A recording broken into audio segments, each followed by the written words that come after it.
comme Jésus-Christ meurt à la croix, c'est pour le salut de l'âme. Ta vraie identité, ce n'est pas ton corps. Donc le premier miracle que Jésus opère, c'est de transformer l'eau en vin. Si vous voulez, l'eau en sang. Dernier miracle de Jésus-Christ, sa mort à la croix. Ça veut dire, son ministère va commencer par le sang. Son ministère à la croix va s'achever par le sang. Le pain, c'est pour toutes les maladies physiques, toutes les situations rattachées à ton corps. Le vin, c'est pour toutes les maladies spirituelles, toutes les maladies rattachées à ton âme. Quand tu prends ce repas, le sang de l'agneau va agir dans ton sang pour enlever tout ce qui est bagage négatif, pour enlever tout ce qui est envoûtement, pour enlever tout ce qui est mauvais. Abandonnons le péché. Quand tu sais que ça c'est un péché, fuis. Il persévérait dans la communion fraternelle. On dit un corps. Et chaque membre du corps joue un rôle. Jésus-Christ n'est pas venu pour la division. Il est venu pour unir son corps. Chrétiens, réveillons-nous.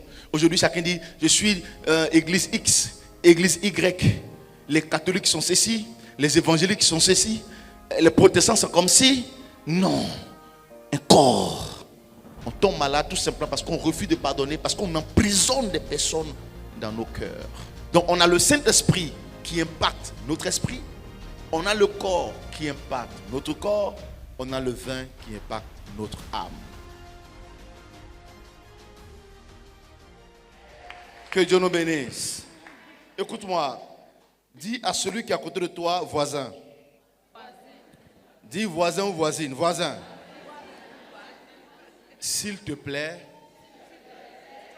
je veux me concentrer ce soir pour écouter la parole de Dieu. Dis voisin, je dois prendre la Sainte Seine. Ne me dérange pas. Amen. Assieds-toi s'il te plaît. Que Dieu nous bénisse. Que la gloire revienne à notre Dieu. Je veux encore une fois bénir le Seigneur pour la vie de tous ces hommes de Dieu qui sont là. L'homme de Dieu qui vient de loin. Il vient d'où? Dans le nord. Ah, il vient du nord. Que Dieu vous bénisse. Je veux saluer l'onction de Dieu sur la vie du pasteur Charlet. Tu es béni, grand homme. Je salue l'onction de Dieu sur la vie de la prophétesse Sabrina. Tu es béni, servante de l'Éternel. On acclame Jésus pour leur vie, s'il vous plaît. Pasteur Charlet, son épouse. Que Dieu bénisse tous les hommes de Dieu présents ce soir. Soyez bénis au nom de Jésus. Si nous sommes ici, c'est à cause de Jésus-Christ. Et Jésus-Christ est passé par le pasteur Charlet et son épouse avec la maison de prière pour organiser cette grande croisade. Amen. Nous sommes là jusqu'au dimanche par la grâce de Dieu. Cette soirée, c'est la deuxième soirée. La troisième soirée, ça sera demain. Demain, c'est à quelle heure? À 16h. 16h jusqu'à, 21h. Dimanche aussi, 16h jusqu'à 21h. Que Dieu nous bénisse. Qu'est-ce qui va se passer aujourd'hui? Nous allons manger le pain. Et c'est du jus de raisin, c'est ça? Hein? Du jus de raisin. Parce que les enfants aussi vont prendre, donc c'est du jus de raisin. Nous allons manger le pain, nous allons boire le sang de Jésus. Ne vous inquiétez pas, c'est du jus de raisin. Mais il faut que je vous explique pourquoi cette action, c'est très, très important. Que Dieu bénisse sa parole. Que Dieu bénisse sa parole. Comment ça se passe ici? Il y a quelqu'un qui fait la lecture? D'accord. Genèse chapitre 3, le verset 21. Je fais la lecture. On peut commencer? Ok.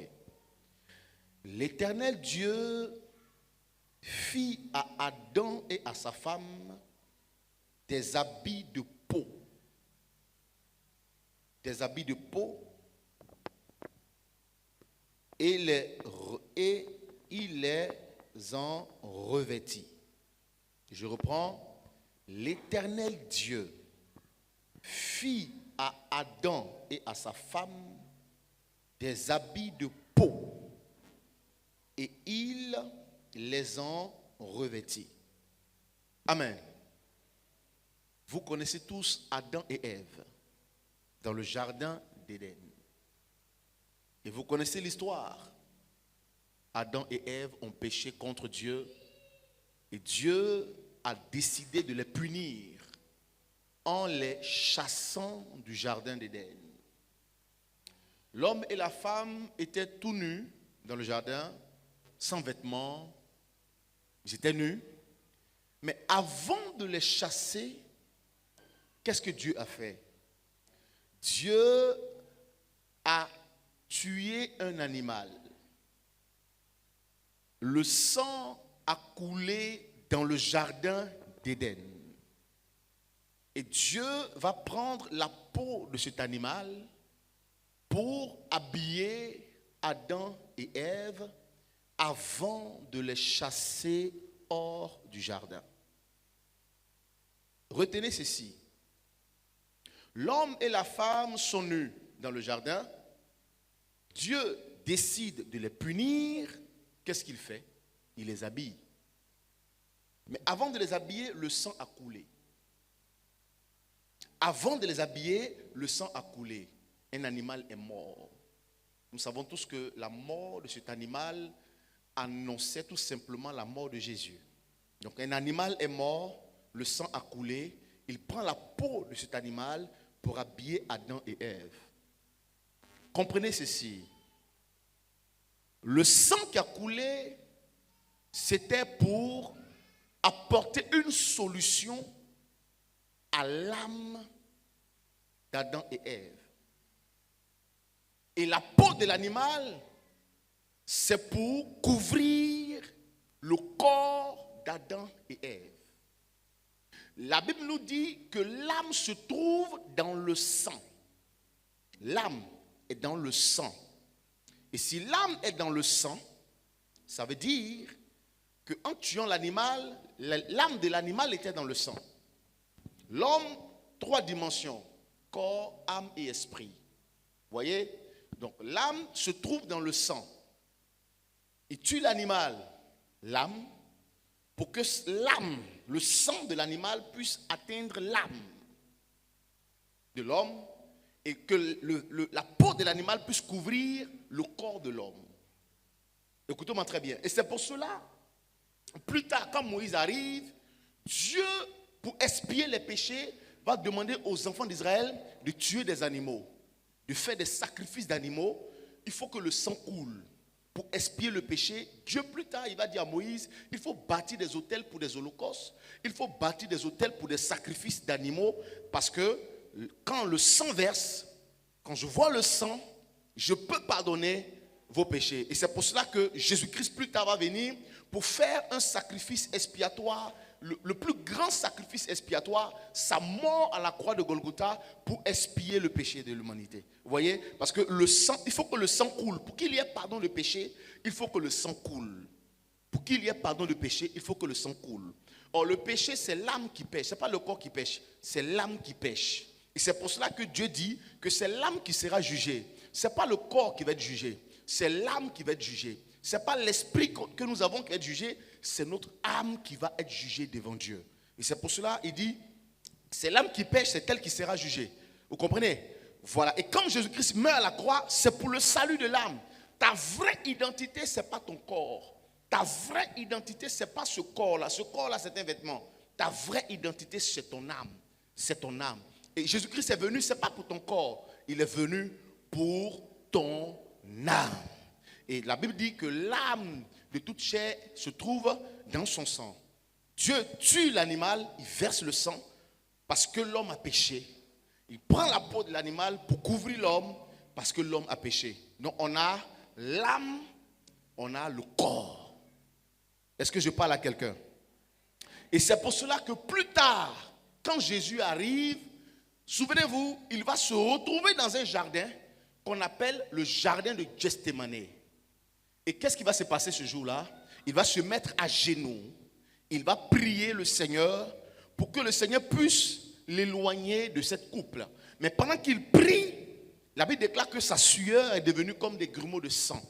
Donc le sang qui a coulé dans le jardin d'Éden, parce que l'homme a péché, vous allez voir que Jésus-Christ plus tard, qui est le deuxième Adam, qui est le dernier Adam, se retrouve dans le jardin de Gethsémani. Écoutez-moi très bien. La délivrance de l'humanité n'a pas commencé à la croix. La délivrance de l'humanité a commencé dans le jardin de Gethsémani parce que le sang de Jésus, avant qu'il ne coule à la croix de Golgotha, son sang a coulé d'abord au jardin de Gethsémani. Quelqu'un me comprend? Le sang de Jésus, avant de couler à Golgotha, son sang a coulé d'abord à Gethsémani. Voilà pourquoi la Bible dit que ce jour-là, sa sueur est devenue comme du sang. Pourquoi? Parce qu'en Éden, le sang a coulé là-bas, le sang d'un animal. Parce que l'homme a péché. Et le deuxième Adam, le dernier Adam vient pour le rachat de l'humanité avec un sacrifice perpétuel. Et son sang doit couler. Mais avant que son sang coule à Golgotha, son sang a coulé dans un jardin. Donc nous avons deux jardins. Le jardin d'Éden et le jardin de Gethsémani. Amen. Donne-moi ton meilleur amen. Si tu es là, s'il te plaît, fais comme ça, fais comme ça, fais comme ça. Quelqu'un me comprend? Ok. Nous allons lire encore, servants de Dieu, nous allons lire Jean 6, le verset 48. Jean, le chapitre 6, le verset 48. On va aller rapidement. Jean 6, 48. Quelqu'un a trouvé?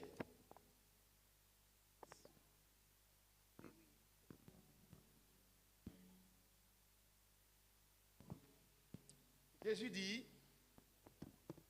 je suis le pain de vie. Écoutez, Jésus dit, je suis le pain de vie. Vos pères ont mangé la manne dans le désert et ils sont morts. C'est ici le pain qui descend du ciel, afin que celui qui en mange ne meure point. Je suis le pain vivant qui est descendu du ciel. Si quelqu'un mange de ce pain, il vivra éternellement. Et le pain que je donnerai, c'est ma chair que je donnerai pour la vie du monde. Amen. Jésus dit, il est le pain qui est descendu du ciel. Et celui qui mange de ce pain ne mourra point, il vivra. C'est écrit ici. Il dit, je suis le pain qui est descendu du ciel. En réalité, en parlant du pain, il est en train de parler de sa mort à la croix. Pourquoi? Parce que Jésus-Christ allait être flagellé, frappé, humilié, blessé. Donc sa chair allait souffrir. Cette chair-là, c'est le pain. Amen. C'est le pain. Son corps est le pain. Et il est en train de parler de son sacrifice. Ce corps-là va être flagellé. Ce corps-là va être frappé, blessé. Son sang va couler. Je parle à quelqu'un. Est-ce que tu me suis? Il dit, je suis le pain. Je suis le pain. Je suis le pain. On poursuit. On va lire Jean, le chapitre 3, à partir du verset 1. On va lire un texte encore. 3 jours après, il eut des noces à Cana en Galilée. Et la mère de Jésus était là. Et Jésus fut aussi invité aux noces avec ses disciples. Le vin ayant manqué. Le vin ayant manqué. Le vin ayant manqué. Écoutez-moi très bien. Le vin ayant manqué. La mère de Jésus lui dit, ils n'ont plus de vin. Yes. Jésus lui répondit, femme, qu'y a-t-il entre moi et toi? Mon heure n'est pas encore arrivée. Sa mère dit au serviteur, faites ce qu'il vous dira. Or, il y avait là 6 vases de pierre destinés aux purifications des Juifs et contenant chacun 2 ou 3 mesures. Jésus leur dit, remplissez d'eau ces vases, et il les remplit d'eau. Écoutez-moi très bien. Puisez maintenant. Au jardin de Gethsemane, la Bible dit que la sueur de Jésus est devenue du sang, n'est-ce pas? La sueur, c'est de l'eau. Or, ici, dans ce texte, Jésus arrive aux noces de Cana. Il va transformer l'eau en vin. Or, en réalité, le pain, c'est le corps. Et le vin, c'est le sang. Aux noces de Cana, ici, il va transformer l'eau en vin. Si vous voulez, l'eau en sang. Au jardin de Gethsemane, sa sueur qui était censée être de l'eau va devenir du sang. Le premier miracle de Jésus-Christ, c'est la transformation de l'eau en vin. Pourquoi? Parce que le premier couple, remarquez bien, le premier miracle de Jésus-Christ se passe aux noces de Cana, à Cana. Le premier miracle de Jésus, c'est à Cana. Je suis allé en Israël, je suis allé à Cana, on m'a montré là où Jésus-Christ a transformé l'eau en vin. J'ai vu le lieu. Je suis parti 2 fois en Israël. Le premier miracle de Jésus, c'est à Cana. Lors d'un mariage. Et quand on parle de mariage, on parle d'un homme et une femme. N'est-ce pas? On se rappelle tout de suite du couple d'Éden. Adam et Ève. Donc le premier miracle que Jésus opère, c'est de transformer l'eau en vin. Si vous voulez, l'eau en sang. Le premier couple en Éden, quelque chose s'est passé. Le sang a coulé. Dieu a tué un animal. Souvenez-vous du premier couple. Quand Jésus arrive, il n'opère pas son premier miracle dans un temple. Il n'opère pas son premier miracle quelque part. Il va opérer son premier miracle à un mariage. Pourquoi? Parce que, numéro 1, il veut restaurer le mariage que le diable a voulu détruire en Éden. Deuxième, le sang qui est versé en Éden, c'est ce sang-là qui est là. L'eau qui devient du sang. Donc, il commence son ministère avec le sang et il termine à Golgotha avec le sang. Premier miracle, le sang. Dernier miracle à la croix, le sang. Est-ce que quelqu'un me comprend?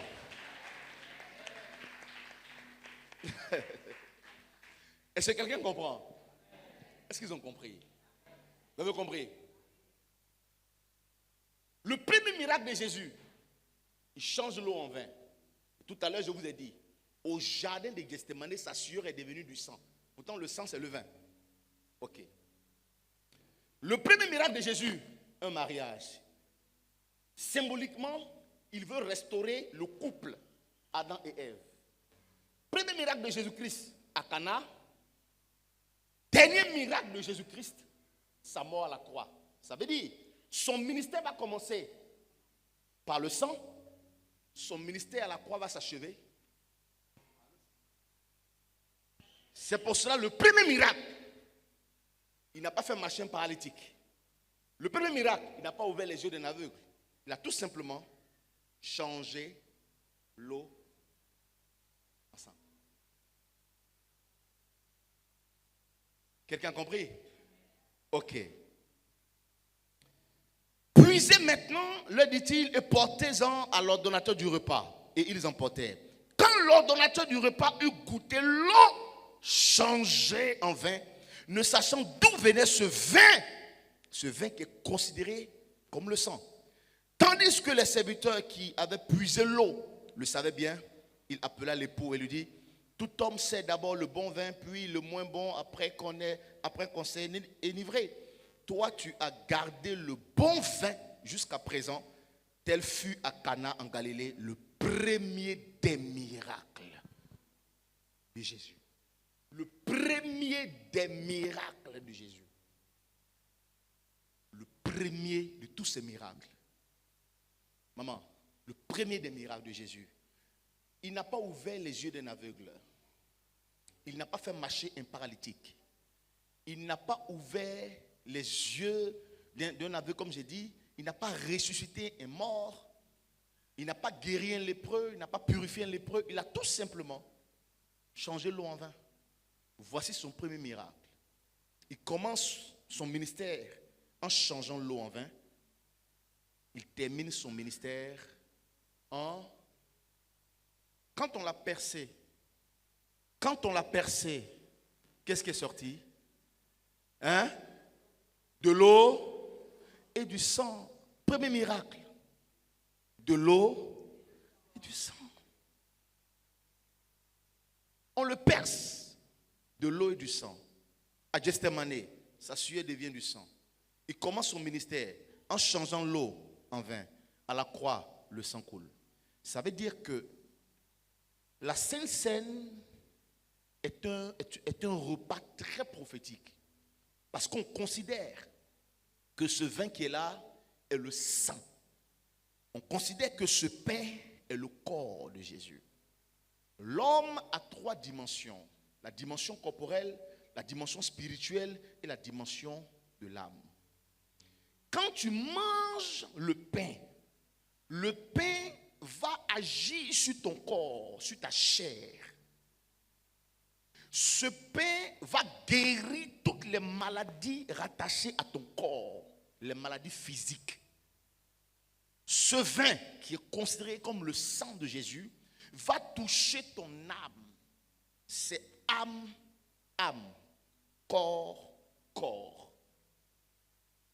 Le pain, c'est pour toutes les maladies physiques, toutes les situations rattachées à ton corps. Le vin, c'est pour toutes les maladies spirituelles, toutes les maladies rattachées à ton âme. Les envoûtements, les maladies spirituelles, les mauvais sorts, les actions de la sorcellerie. Ce vin va détruire dans ton sang tout ce qui est négatif. Parce que nous portons nous avons en nous un héritage spirituel. Souvent, remarquez bien dans les familles, le père est ivrogne, l'enfant aussi est ivrogne. Le père a connu beaucoup de problèmes. Le père a fait la prison, l'enfant fait la prison. Et parfois, quand l'enfant marche, on dit, il ressemble à son père, il a le caractère de son père, elle ressemble à sa mère, elle a le caractère de sa mère, elle parle comme sa mère, elle est nerveuse comme sa mère, elle est méchante comme sa mère. Pourquoi? Parce que l'enfant hérite beaucoup de choses de sa mère. Dans le sang de l'enfant se trouvent les gemmes de la mère, se trouvent les sémences de la mère. Et de la manière que tu ressembles à ta mère de façon physique, tu peux aussi ressembler à ta mère de façon spirituelle. De la manière que quelqu'un peut hériter des maisons de son père, tu peux aussi hériter de tout ce qui est maladie. Ah, papa est diabétique, enfant est diabétique. Pourquoi? Parce que le diabète, c'est le sang. Ah, cette maladie-là, ma mère l'avait. Cette maladie, mon père l'avait. Même parfois, quand tu vas voir le médecin, il te demande, est-ce que cette maladie se trouve dans ta famille? Est-ce que quelqu'un a eu le cancer dans ta famille? Pourquoi? Parce que tu peux, à travers le sang de ton père, tu peux récupérer beaucoup de choses, de bonnes choses. À travers le sang de ton père, tu peux récupérer de mauvaises choses. Et c'est pour cela, quand tu prends ce repas, le sang de l'agneau va agir dans ton sang pour enlever tout ce qui est bagage négatif, pour enlever tout ce qui est envoûtement, pour enlever tout ce qui est mauvais. Parce que dans ton sang, tu peux avoir certaines choses négatives que tu prends dans la famille de papa, que tu prends de maman. De la même manière que tu ressembles à ta mère physiquement, tu peux aussi ressembler à ta mère spirituellement. Tu peux récupérer certaines maladies de ta maman. Tu peux prendre certaines choses négatives. Ton père a échoué, toi aussi tu échoues. Ta mère a échoué, tu échoues. Tu peux vivre la vie de ta mère. Tu peux vivre la vie de ton père, tout simplement parce que tu portes son sang. Tu peux échouer là où ton père a échoué aussi. Tu peux t'arrêter là où ton père s'est arrêté. Tu peux t'arrêter là où ta mère s'est arrêtée. Pourquoi? Parce que tu portes son sang. Tu portes son sang. J'ai connu une famille en Afrique, en Côte d'Ivoire. On ne dépasse pas 50 ans. Le père est mort à 50 ans. L'aîné de la famille, 50 ans. Il y a une limite que le diable met. vous ne devez pas dépasser 50 ans. Pourquoi? C'est une malédiction, mais cette malédiction s'attache au sang. C'est pour cela la Sainte Seine est très importante. Parce qu'en prenant le sang de Jésus, tu es en train de guérir ton sang. En guérissant ton sang, tu es en train de libérer ton âme. En mangeant le pain, tu es en train de guérir ton corps. En guérissant ton corps, tu es en train de nettoyer ton corps de tout ce qui est négatif. Qui comprend ça? Le sang va agir sur ton sang, va nettoyer ton sang. Trop de personnes aujourd'hui qui ont le diabète, l'hypertension, des maladies dans le sang. Trop de personnes souffrent aujourd'hui. Mais remarquez bien, le sang est important. Quand tu vas à l'hôpital, on fait d'abord un prélèvement. Parce que dans ton sang, on peut tout voir. Le médecin prend ton sang, il fait des analyses, il peut voir toutes les maladies qui sont en toi à travers ton sang. Ton sang devient un miroir. Quelqu'un m'a dit, il faut traiter ton sang. En parlant de traiter ton sang, ce n'est pas aller à la pharmacie pour prendre des médicaments pour traiter ton sang. Il faut traiter ton sang avec la Sainte Seine. Ce repas aujourd'hui est un repas prophétique. Que tu sois baptisé ou pas. Que tu sois baptisé à l'église catholique, à l'église évangélique, ce soir on s'en fout. Considérez que c'est un acte prophétique pour guérir.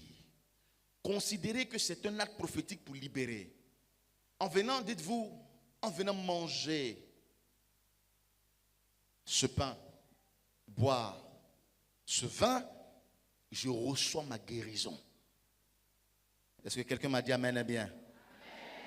Je reçois ma guérison. On va terminer par Actes chapitre 2, le verset 42, c'est le dernier verset. Actes chapitre 2, le verset 42. Merci Saint-Esprit pour ta présence parmi nous ce soir. Je sens qu'il est là ce soir, il est là. Le Saint-Esprit est parmi nous. Actes chapitre 2, le verset 42 nous dit ceci. Je fais la lecture. On va commencer par le verset 41. Ceux qui acceptèrent sa parole furent baptisés. Et en ce jour-là, le nombre des disciples augmenta d'environ 3000 âmes. 3000 âmes. Ces 3000 âmes persévéraient dans l'enseignement des apôtres, dans la communion fraternelle et dans la fraction du pain et dans les prières. Donc les apôtres étaient ensemble, ils parlaient ensemble la parole de Dieu, ils priaient ensemble, ils étaient unis et ils mangeaient le pain. Ils persévéraient dans l'enseignement, c'est la nourriture spirituelle. Le pain, la nourriture physique, c'est vrai, c'est un pain physique, mais qui a une action spirituelle. Écoutez, Église de Jésus-Christ, là je veux parler à la maison de prière. Ici, la Bible dit il persévérait. Il persévérait dans l'enseignement. Aujourd'hui, les gens aiment les miracles. On est d'accord? Les gens aiment les miracles. Voir les paralytiques marcher. Voir les aveugles comme ça qui voient. Les gens aiment ça. Mais est-ce qu'on persévère dans l'enseignement de la parole?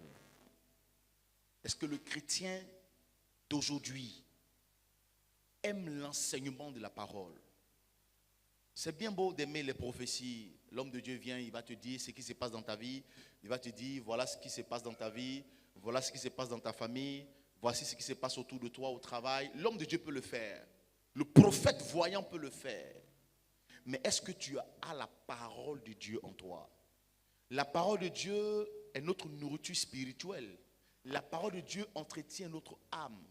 Et aujourd'hui, le chrétien a le temps d'aller sur les réseaux sociaux. Il a le temps d'aller sur WhatsApp. Il a le temps d'aller sur Snap. Il a le temps d'aller sur TikTok. Mais il n'a pas le temps d'ouvrir la parole de Dieu, d'ouvrir la Bible et de la lire. Malheureusement. Et nous avons aujourd'hui des chrétiens vides. C'est des chrétiens, oui, des chrétiens, mais ils sont vides. Pourquoi? Parce qu'ils n'ont pas de base. La Bible, c'est notre boussole. La Bible, c'est notre guide. La Bible, c'est notre constitution. C'est important pour toi, chrétien, de temps en temps, d'ouvrir la Bible et de la méditer. Parce qu'il y a une différence entre lire et méditer.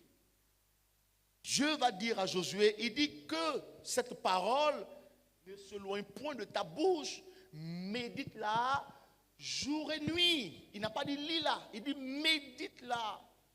Quand tu la lis, demande à Dieu de t'ouvrir l'esprit afin de la comprendre. Je veux encourager un chrétien ici à méditer, à prendre son temps pour lire la parole de Dieu. Parce que celui qui prend son temps pour lire la parole de Dieu n'est pas exposé aux hérésies, n'est pas exposé à tout ce qu'on voit aujourd'hui. Parce que tu sauras faire la différence entre ce qui vient de Dieu et ce qui ne vient pas de Dieu. Il persévérait dans l'enseignement des apôtres, dans l'enseignement, aimer l'enseignement, aimer la parole de Dieu, aimer la parole de Dieu. Lors de la transfiguration sur la montagne, on a vu Jésus-Christ au milieu, on a vu Moïse, on a vu Élie. Élie, c'est le symbole de la puissance. Moïse, c'est la parole. Jésus-Christ, c'est la sainteté, la pureté. Voici les trois éléments qui doivent être dans la vie d'un chrétien. Un chrétien doit manifester la parole, Moïse. Il doit manifester la puissance, Élie, sans oublier la pureté, la sainteté. C'est pour ça que la Bible déclare, lavons nos robes. Quand on dit lavons nos robes, abandonnons le péché. Quand tu sais que ça c'est un péché, fuis. Il faut fuir le péché. Il faut fuir le péché. Il faut fuir le péché parce que le péché détruit. Le péché t'éloigne de Dieu. Le péché t'éloigne de Dieu. Le péché t'éloigne de la vision de Dieu. Le péché t'éloigne du ciel. Le péché t'éloigne du royaume des cieux. Quand on te dit de laver ta robe, c'est de t'éloigner du péché. Souvent, quand on parle de péché, certaines personnes pensent à tout ce qui est adultère, impudicité, la fornication. Ce n'est pas ça seulement le péché. Lorsque tu es méchant, lorsque tu critiques, lorsque tu as la haine dans ton cœur, lorsque tu refuses de pardonner, lorsque tu montes des coups, tu fabriques des mensonges, lorsque tu pièges le chemin de tes frères, lorsque tu fais des coups pour détruire les autres, voici le péché. L'hypocrisie, l'égoïsme, ça c'est le péché. Ce n'est pas seulement la fornication. Ce n'est pas seulement la fornication. Et c'est pour cela aujourd'hui, certaines personnes refusent d'aller à l'église. Parce que quand ces personnes voient le comportement de certains chrétiens, ils disent, mais elle est chrétienne et elle fait ça. Il est chrétien et il fait ça. Et aujourd'hui, ceux qui ne viennent pas à l'église passent leur temps à juger les chrétiens. Parce que pour eux, un chrétien doit être parfait. Ceux qui ne viennent pas à l'église passent leur temps à juger les chrétiens. Parce que pour eux, un chrétien doit être parfait. Une chrétienne doit être parfaite. Oui, on doit être parfait. Ce n'est pas facile la perfection. Ce n'est pas facile d'atteindre la perfection. Mais qu'on essaie d'être parfait. Parce que le monde nous regarde. Les musulmans nous regardent. Ceux qui sont dehors là, qui ne connaissent pas Dieu, nous regardent. Ils persévéraient dans l'enseignement. Amen. Dans la communion fraternelle. Dans la communion fraternelle, une famille divisée sera détruite. Je dis une famille divisée sera détruite. Une équipe divisée sera détruite. Une entreprise divisée sera détruite. Un groupe divisé sera détruit. Une église divisée sera détruite. C'est pour cela que le diable envoie l'esprit de division. Parce qu'il sait que l'esprit de division est plus dangereux que la sorcellerie. Ouais. L'esprit de la division est plus dangereux que l'esprit de la sorcellerie. La Bible déclare ici, non seulement il persévérait dans la parole, et il persévérait aussi où? Dans la communion fraternelle, l'amour agapé, la communion fraternelle. Les frères en Christ étaient unis, les sœurs en Christ étaient unies, le corps de Christ était uni. Mais malheureusement aujourd'hui, le corps de Christ n'est pas uni. Je vous dis la vérité, le corps de Christ n'est pas uni. Et ça se voit. Cette croisade qu'on a organisée ici, il y a beaucoup de serviteurs de Dieu qui n'ont pas voulu s'associer. Malheureusement. On n'est pas ici pour parler de là-haut. On n'est pas ici pour parler de Sabrina ou de Pasteur Charlet. On est ici pour parler de Jésus-Christ de Nazareth. Est-ce que depuis que je suis venu ici, vous avez entendu Josué 2, là-haut 4, verset 2? Non, je ne parle même pas de moi. Je parle de Jésus-Christ. Mais malheureusement aujourd'hui, le corps de Christ est divisé. Il y a certains hommes de Dieu qui ont refusé de nous accompagner. Ils ont été catégoriques. On ne va pas vous accompagner à cette croisade. Certains même disent à leurs fidèles, n'allez pas là-bas. Ne les soutenez pas. Mais on s'en fout. On n'est pas là pour un individu. On n'est pas là pour un homme. Nous sommes là pour Jésus-Christ de Nazareth. Nous sommes là pour Jésus-Christ de Nazareth.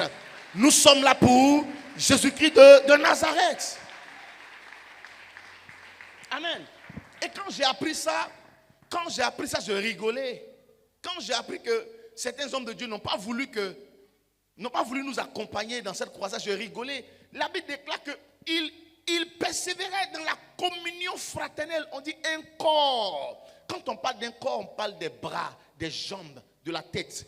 Nous formons un corps. Et chaque membre du corps joue un rôle. Joue un rôle. Joue un rôle. Joue un rôle. Pourquoi être divisé? Pourquoi la division dans le corps de Christ? Pourquoi la concurrence dans le corps de Christ? Pourquoi la concurrence, la division? Non, Jésus-Christ n'est pas venu pour la concurrence. Jésus-Christ n'est pas venu pour la division. Il est venu pour unir son corps. Unir son corps.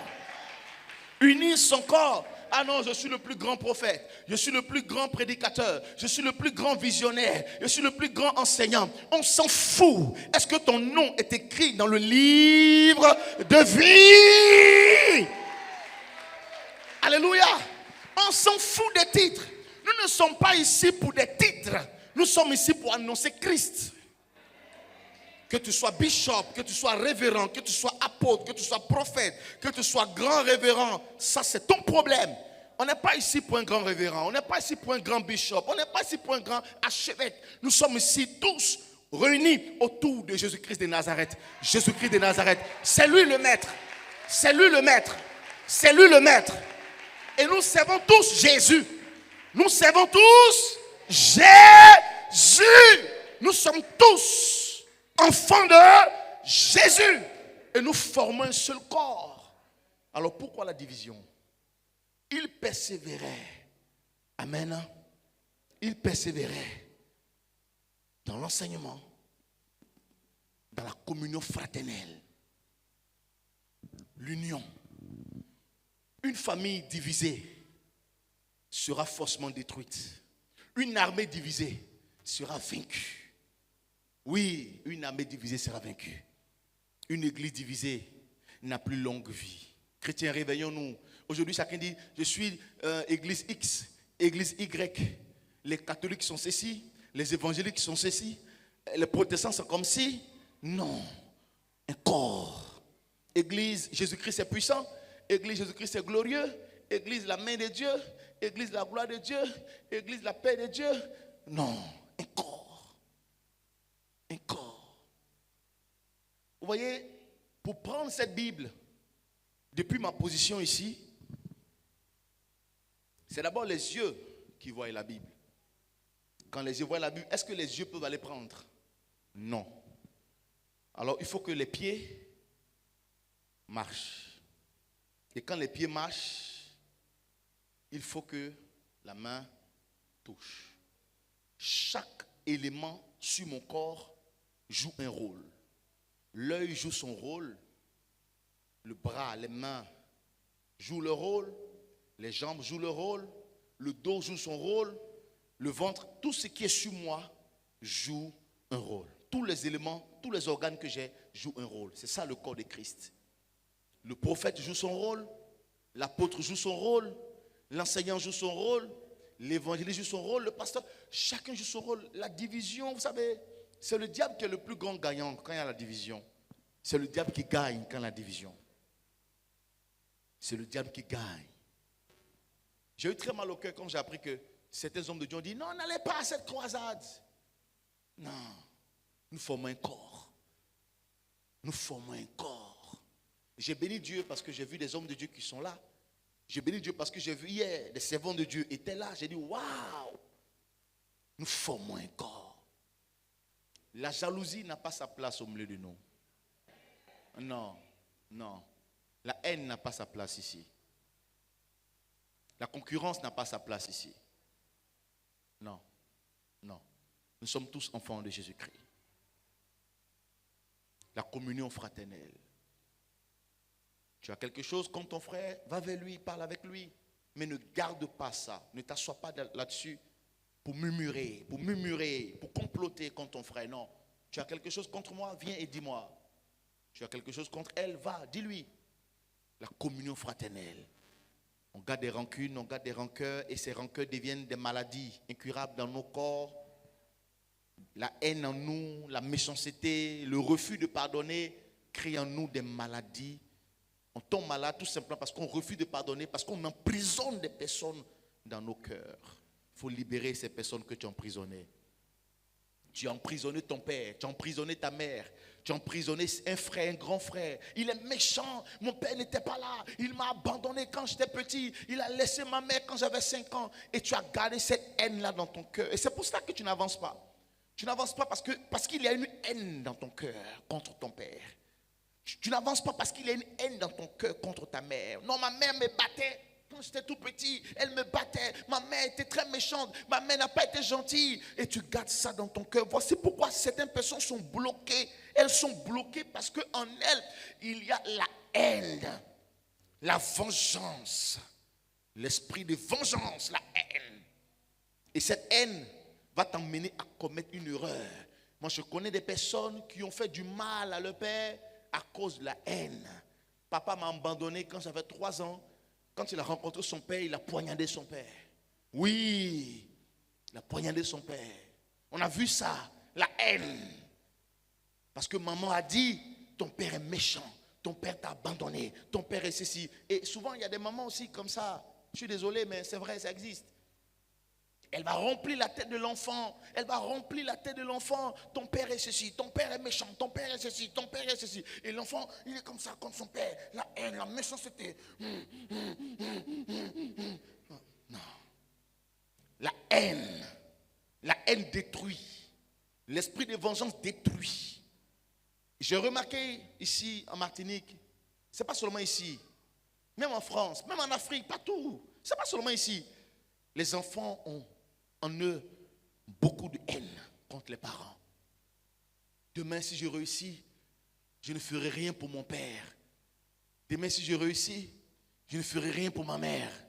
Parce qu'elle n'était pas là quand j'étais petit. Mon père n'était pas là. Il n'était jamais là pour nous. Mon père n'a jamais été là pour moi. La haine. Aujourd'hui, le Seigneur t'emmène à comprendre ceci. Je ne sais pas pourquoi Dieu me dit ça, parce que je sais qu'il y a au moins 10 personnes ici dans cette salle qui souffrent, qui ont gardé des choses dans les cœurs. Il y a une dizaine de personnes ici qui ont gardé des choses dans le cœur contre papa, des choses dans le cœur contre maman. Il y a des choses que je ne vais pas accepter dans ma vie. Les gens sont ingrats. J'ai aidé des personnes. Aujourd'hui, ces personnes m'ont tourné le dos. Je ne vais plus aider. L'homme est méchant, l'homme est ingrat. Je ne vais plus aider. Non, les hommes sont méchants. Je ne vais plus me marier. Je ne ferai plus confiance en un homme. C'est fini. Les hommes m'ont trahi. L'homme m'a trahi. Non, c'est fini. Les hommes et moi, c'est terminé parce qu'ils sont méchants. Les hommes ne sont pas sérieux, ils ne sont pas fidèles. La haine. La haine. La haine. Le père de mon fils m'a trahi. La mère de ma fille m'a trahi. La haine. La haine. Et on a cette haine et on va à l'église, on chante. Poko Kamuri. Poko Kamuri. On chante la haine.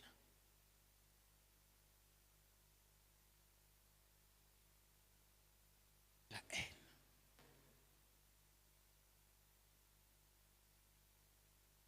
Que le Seigneur libère ton cœur ce soir. Que le Seigneur libère ton cœur ce soir. Que le Seigneur libère ton cœur ce soir. Dans la fraction du pain et dans les prières. Je vais m'arrêter là ce soir. Et dans les prières. L'enseignement de la parole. Ensuite, la communion. Ensuite, la fraction et les prières. Il faut aimer la prière. Enfant de Dieu, il faut aimer la prière. La prière nous soutient, la prière nous maintient. La prière nous fortifie. Je suis très heureux de voir toutes ces personnes ici ce soir. Je suis très heureux parce que vous aimez la prière et ça se voit. Vous êtes venus nombreux ce soir parce que vous aimez la prière. Que Dieu vous bénisse. Retenez ceci. Le pain va guérir notre corps. Le vin va guérir notre âme.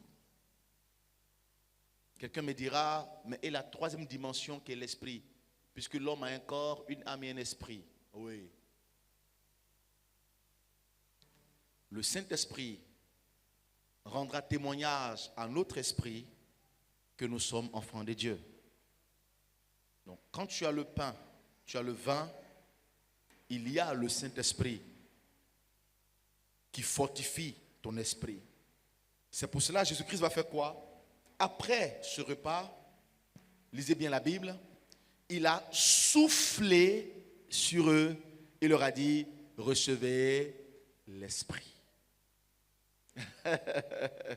Pourquoi je dis ça? Parce qu'il y a quelqu'un qui s'est dit, mais dans l'enseignement, l'homme de Dieu a dit, il y a un corps, il y a une âme et un esprit. Bon, là, le corps est là, ben, le vin est là, mais et le côté esprit, oui. Après le repas, il les a appelés et il a soufflé sur eux. Il a fait, recevez l'esprit. Donc on a le Saint-Esprit qui impacte notre esprit. On a le corps qui impacte notre corps. On a le vin qui impacte notre âme. Est-ce que vous avez compris l'enseignement de ce soir? Acclame Jésus. Acclame Jésus. Acclame Jésus. Acclame fortement le Seigneur Jésus. Ce repas est un repas prophétique. Il y aura plusieurs témoignages après ce repas. Plusieurs témoignages. Je vous dis la vérité. Mon passage ici, avant de venir, j'ai pris un temps de prière. Et l'Esprit de Dieu m'a dit, je t'envoie en Martinique. Va sauver mes enfants. Va, prie pour eux. Va, oriente-les. Prie pour eux. Après ton passage, il y aura des signes et des prodiges. Je suis venu avec un vent de gloire. Je suis venu avec un vent de témoignage. Je suis venu avec un vent de guérison. Je suis venu ici avec un vent de miracle. L'Éternel m'a emmené ici pour t'introduire dans cette dimension de gloire. C'est une grâce pour le prochain niveau. Ce soir, quand tu as fini de prendre ce repas, l'Esprit de Dieu va descendre dans la salle. Vous allez voir ce qui va se passer. La manifestation, la puissance de Dieu. Plusieurs personnes parmi vous seront secouées par la puissance de Dieu. N'ayez pas peur. Je sais qu'il y a des personnes qui ont peur quand des gens... n'ayez pas peur. N'ayez pas peur. C'est la manifestation de la puissance de Dieu. Alléluia. Est-ce qu'on peut se tenir debout, s'il vous plaît? On va prier et nous allons passer à la nourriture spirituelle. Alléluia. J'ai pris mon temps pour vous expliquer ça. J'ai pris mon temps pour vous expliquer. Il faut que tu saches pourquoi tu viens ici. C'est important. Avec des versets bibliques à l'appui. Pourquoi tu viens manger ce repas? C'est important de le savoir. Merci Saint-Esprit.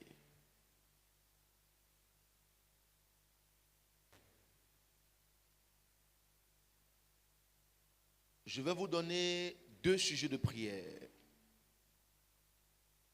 Le premier sujet, tu vas dire à Dieu de te pardonner. De pardonner tous tes péchés.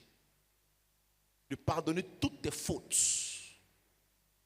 Tu vas dire à Dieu, aie pitié de moi parce que j'ai péché contre toi. Tout à l'heure, je vous ai dit que le péché, ce n'est pas seulement la fornication. La fornication est un péché, oui. L'impudicité est un péché, oui. L'adultère est un péché, oui. Mais ce n'est pas seulement ça. La méchanceté aussi est un péché. L'ingratitude est un péché. Le manque d'amour est un péché. Quand tu ne donnes pas de l'amour, c'est un péché. Quand tu ne partages pas, c'est un péché. La colère est un péché. La haine. Amen. Ok. Ce soir, tu vas dire à Dieu, je vais venir prendre ce repas prophétique. Je me dépouille ce soir. Je vous ai dit, après ce repas, quand je vais commencer à prier, il y aura une manifestation dans la salle. Plusieurs personnes seront secouées par la puissance de Dieu. C'est normal. C'est la grâce de Dieu. Alléluia. Est-ce que tu peux prier ce soir?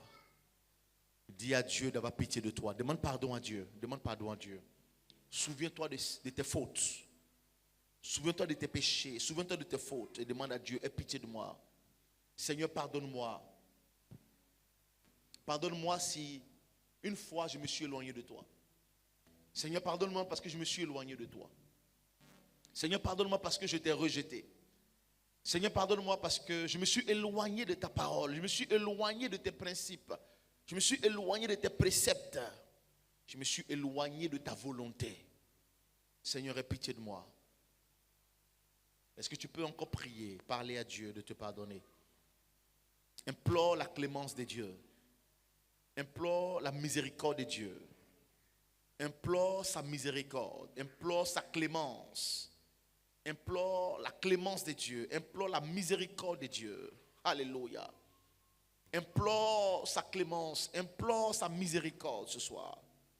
Demande à Dieu de te pardonner. Il y aura un miracle ce soir. Dieu va opérer un très grand miracle ce soir dans la vie de quelqu'un. Dieu va opérer un très grand miracle ce soir dans la vie d'une personne. Ce soir, Dieu va opérer un très grand miracle dans la vie de quelqu'un. Alléluia.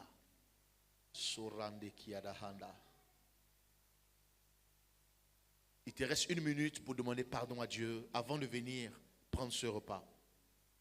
Ce repas prophétique. Le deuxième sujet de prière que je te donne. Tu vas dire à Dieu, quand je vais m'approcher de cette table, enlève en moi tout ce qui est maladie, malédiction, envoûtement. Que tout ce que le diable a mis en moi saute. Quand je vais finir de manger ce repas, quand j'irai à la maison, que tout ce qui est maladie dans mon ventre saute. Oui, je veux un enfant. Seigneur, après cette action, je veux tomber enceinte. Oui, je veux un enfant. Je veux être papa. Après ce repas, je veux que mon épouse tombe enceinte. Seigneur, je suis malade. Après ce repas, je veux constater ma guérison. Seigneur, il y a une situation qui est bloquée présentement dans ma vie. Après ce repas, débloque cette situation. Tu vas dire à Dieu, Seigneur, je veux voir ta main. Après ce repas, voici ce que j'attends de toi. En m'approchant de cette table, je viens récupérer ma guérison. Je viens récupérer ma délivrance. Je viens récupérer mon témoignage. Je viens récupérer ma grâce. Je viens récupérer ma victoire. Je viens récupérer mon élévation. Je vais récupérer ma stabilité. Je vais récupérer mes finances. Je vais récupérer ma santé. Je vais récupérer mon enfantement. Je vais récupérer mon mariage. Je vais récupérer mes affaires. Alléluia.